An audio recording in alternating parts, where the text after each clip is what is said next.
नमस्कार।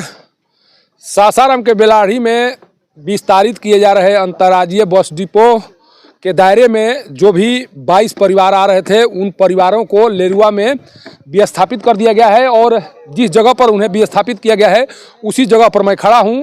यह देखने के लिए आया हूं कि प्रशासन के द्वारा जिन लोगों को विस्थापित किया गया है उन्हें किस तरह की सुविधाएं उपलब्ध कराई गई हैं। देखिए, यही वो घर बनाया गया है जिस घर में ये जितने भी विस्थापित हैं उन्हें रखा गया है। और अभी बारिश का मौसम है, जिस तरह से बारिश यहाँ पर पड़ रही है और बारिश के दौरान किस तरह की परेशानी आ रही है, क्या प्रशासन के स्तर से उन सुविधाओं को मुहैया कराने का कार्य किया गया है जिन सुविधाओं की दरकार एक मानव के लिए होती है। हमारे साथ जो भी विस्थापित लोग हैं वो मौजूद हैं, उनसे बात कर जानने की कोशिश करेंगे कि जब वहाँ से यहाँ आप लोगों को विस्थापित किया गया उस दौरान किस तरह की सुविधाएं उपलब्ध कराई गई हैं, किस तरह की परेशानी आ रही हैं और सरकार से ये लोग क्या मांग करना चाह रहे हैं। नाम बताइए। लक्ष्मण प्रजापति। अभी वहाँ से यहीं आए हैं? हाँ सर। क्या स्थिति है यहाँ पर? यहाँ स्थिति बहुत खराब है, सब लाइन बत्ती या नहीं है तो पानी उनी की कोई व्यवस्था नहीं है अभी। कमाने के मेन बात है तो बोले थे तो वो सब तो 2.5 वहाँ चलो वहाँ सब व्यवस्था कर देंगे, 2.5 लाख रुपया भी देंगे, कॉलोनी पास करेंगे। यहाँ कोई व्यवस्था नहीं है अभी। यहाँ जब आप लोगों को लाया गया उससे पहले आप लोग आए थे, यहाँ की स्थिति को देखने का प्रयास किया गया था आप लोगों के द्वारा? आए थे तो नापे के बेरी आए थे हम लोग ना, तो तुरंत नापाई हुआ हम लोग चल गए। तो बोले तो हम लोग के माने अथु सब कर के सब रेडी कर देंगे तब आप लोग के हटाएंगे। तो अब पहले ही SDO साहब चाहे CO साहब गए थे, सब जाकर वहाँ तुरंते बोले तो ये सब तुरंते खाली करो, आज खाली करो, नहीं तो कल भर में खाली करो। हम लोग सर नहीं तो प्रशासन बुला देंगे सर। तो प्रशासन बुलाने के चलते हम लोग डरे वहाँ ले खाली कर दिए। जगह कैसी है जहाँ पर आप लोगों को लाया गया है? ये जगह कैसी है? जगह ठीक है, कुछ सर वगैरह कुछ कमाने खाने के ना अभी कोई चीज़ की दिक्कत है बहुत। जगह ठीक है, अगर सुविधा यहाँ उपलब्ध कर दी जाए तो आप लोगों को कोई परेशानी नहीं होगी? नहीं। क्या किस तरह की सुविधा चाहिए, क्या क्या चाह रहे हैं कि यहाँ सब कुछ ठीक ठाक कर दिया जाए? मेन बात है तो यहाँ लाइट बत्ती चाहिए, लाइट बत्ती के द्वारा फिर ये सब फिर कॉल पानी उनी के व्यवस्था में ये नल जल के यही सब यही बात हम लोग का जो कॉलोनी अथु है जो उसको अथु किया जाए और कुछ। देखिए, ये बता रहे हैं प्रशासन तक ये अपनी बातों को पहुंचाने की कोशिश कर रहे हैं। देखिए, एक माता जी भी हैं, शायद उन्हें भी यहाँ पर भेजा गया है। इन्हीं से बात कर जाने की कोशिश करते हैं। आप भी वहाँ से आए हैं या यहीं बेलाढ़ी से? यहाँ आने वाले जो भी लोग आए हैं उनमें आप भी शामिल हैं? हाँ शामिल बन। कब से आई हैं यहाँ? हमने 8-9 दिन भइल। क्या दिक्कत आ रही है यहाँ रहने के दौरान? किस तरह की परेशानी हो रही है? दिक्कत है बा कि हमने के कॉलोनी मिल जाई तो हमने के पैसा मिल जाई तो हमने के उठा लेती है, यही की दिक्कत बा। जमीन उपलब्ध करा दिया गया है, अभी कॉलोनी के लेकर कुछ काम नहीं हो रहा है? नहीं अब कहाँ भइल बा ना, पैसा वैसा नहीं दिया गया है, ये इसका कॉलोनी का पैसा नहीं आया? नहीं खेल। शौचालय बना है इधर? शौचालय बना है? बनाई जाई अभी है कि नहीं शौचालय? नहीं खे बनल। तो शौच करने के लिए कहाँ जाती हैं आप लोग? अब नहीं जातन जा, बाहर में ही शौच करना पड़ रहा है। हाँ ये नहीं चलतन जा। हाँ देखिए, माता जी हैं जो 8 दिन से यहाँ पर रह रही हैं और 8 दिन 10 दिन हो गई। आज अतवार है ना, अतवारे कल बन गया। 8 दिन से ये माता जी यहाँ रह रही हैं और जो अनुभव बता रही हैं उसके अनुसार इन्हें यहाँ रहने में काफ़ी परेशानी हो रही है। यहाँ पर न तो शौचालय की व्यवस्था है, न पीने की पानी की व्यवस्था है और न ही यहाँ पर बिजली की व्यवस्था है। इन लोगों का कहना है कि अगर प्रशासन के स्तर से इन सारी व्यवस्थाओं को उपलब्ध करा दिया गया होता और उसके बाद स्थानांतरण किया गया होता तो शायद इन्हें किसी तरह की कोई परेशानी नहीं होती। लेकिन जिस तरह से अभी बिना सुविधाओं को विकसित किए हुए प्रशासन के स्तर से इन्हें स्थानांतरित कर दिया गया है, उसे काफी परेशानी आ रही है। कुछ और लोग हैं, आप भी वहां से आई हैं?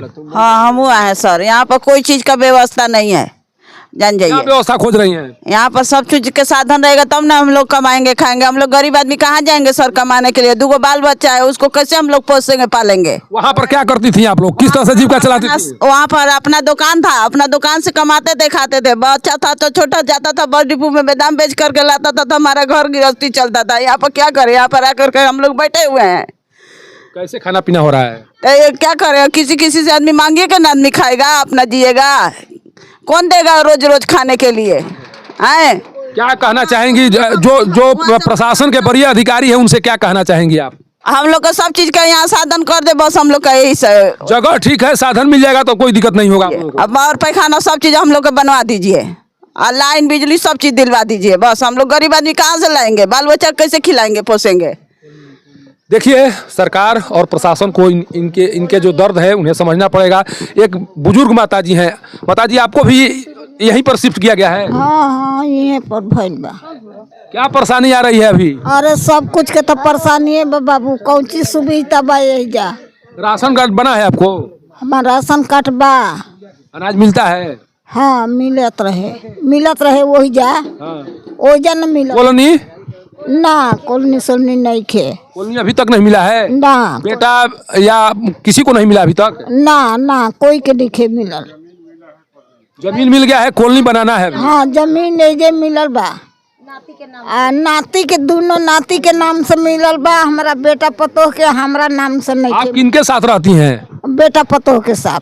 उनको कॉलोनी नहीं मिला है? ना, जमीन नहीं खे मिलल। जमीनों नहीं मिला है? ना। देखिए, 80 साल का उम्र होगा। कितना उम्र है माताजी? अब हमरा उतना ख्याल नहीं। करीब 80 साल का करीब 80 साल का उम्र होगा इनका। और इस उम्र में जिन परेशानियों का सामना कर रही हैं उन परेशानियों को प्रशासन को समझना पड़ेगा। कारण कि जब तक से आप किसी भी व्यक्ति की समस्याओं का समाधान नहीं करेंगे तब तक से आपको एक पारदर्शी प्रशासक के तौर पर नहीं जाना जाएगा। उस स्थिति को मैं दिखाने की कोशिश कर रहा हूं जिस स्थिति में ये लोग अभी यहाँ पर रहते हुए दिखाई पड़ रहे हैं। सोचिए कि किस तरह से यहाँ पर इन लोगों को विस्थापित करके भेज दिया गया है। और जो स्थिति है, देखिए, सारे सामान बिखरे पड़े हुए हैं और ऊपर में जो ये डाला गया है, टेंट बनाया गया है, इस टेंट के माध्यम से ये अपने छोटे छोटे बच्चे, देखिए ये छोटा सा बच्चा है और इस बच्चे की तस्वीर को अगर कोई भी देखेगा, जिन्हें लगता है कि नहीं मानव को लेकर जो सुविधाएं हैं वो उस तरह की सुविधाएं होनी चाहिए, उसके बाद अगर इस तस्वीर को कोई देखेगा तो उसकी रूह कांप उठेगी। लेकिन जिस स्थिति में ये सारे लोग रह रहे हैं उस स्थिति को प्रशासन और सरकार को बताना और समझाना जरूरी है। देखिए किस हालात में ये सारे लोग रह रहे हैं और किन परिस्थितियों का सामना इन लोगों के द्वारा किया जा रहा है। सबसे बड़ी बात है कि अगर प्रशासन के स्तर से ये निर्णय लिए गए कि नहीं, अंतर्राज्यीय बस डिपो को स्थानांतरित करने के लिए सभी जितने भी परिवार हैं उन्हें यहाँ से विस्थापित करने की जरूरत है, तो उस दौरान प्रशासन के स्तर से यह क्यों नहीं समझा गया कि विस्थापित करने से पहले उन तमाम सुविधाओं को विकसित कर दिया जाए जिन सुविधाओं की जरूरत शायद रहने के क्रम में पड़े।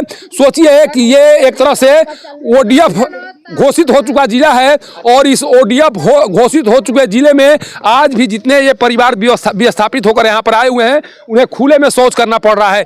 किस तरह की स्थितियों का सामना करना पड़ रहा होगा इन्हें, और किस तरह से जो सम्मान घर नाम दिया गया था उस सम्मान को एक तरह से दरकिनार करते हुए इन्हें सभी महिलाओं को खुले में शौच करने के लिए विवश कर दिया गया है।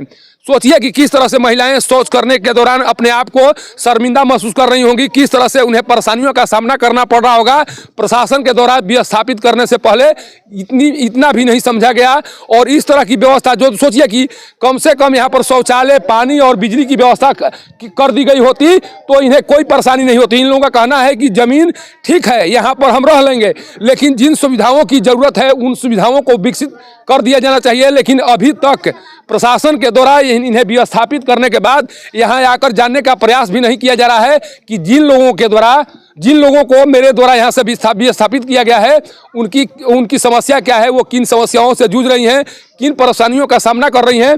ये तमाम लोग हैं, देखिए किस तरह से अपनी रात है वो काट रहे हैं। देखिए यहाँ पर ये बेड रखे हुए हैं और बारिश हो रही है। सोचिए कि बारिश के इस मौसम में जिस तरह से ये अपने आप को सिमट कर रहने की कोशिश कर रहे हैं, जिस तरह से अपने आप को बचाने की कोशिश कर रहे हैं, वो किसी भी प्रशासन के लिए शुभ संकेत नहीं है। कारण कि जब बिहार में नेताओं के द्वारा यह दावा किया जाता है कि हम गरीब गुरबे को लेकर कार्य करते हैं, गरीबों की सरकार है, आखिर गरीबों की सरकार होती तो फिर प्रशासन के द्वारा इस तरह का कार्य क्यों किया जाता, क्यों इन विस्थापितों को इस तरह से रहने के लिए विवश किया जाता और क्यों नहीं उन्हें मूलभूत सुविधाएं उपलब्ध कराई जाती।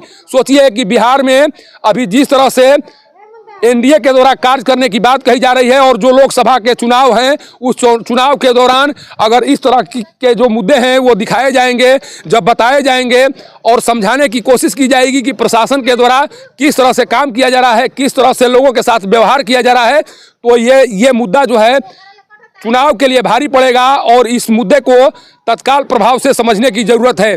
कारण कि अगर किसी व्यक्ति में आपको लगता है कि आत्मा निवास करती है, उसके शरीर में जान है, तो वो उस तरह से ही रह सकता है जिस तरह से उसे रहना चाहिए। आप एक कूड़े करकट के तरह इन सभी लोगों को फेंक दिए हैं। यह जानने का प्रयास आपके द्वारा नहीं किया जा रहा है कि जितने भी लोग हैं उनके द्वारा किन परिस्थितियों का सामना किया जा रहा है। तो ये माना जा सकता है कि आप एक अच्छे प्रशासक नहीं हो सकते हैं।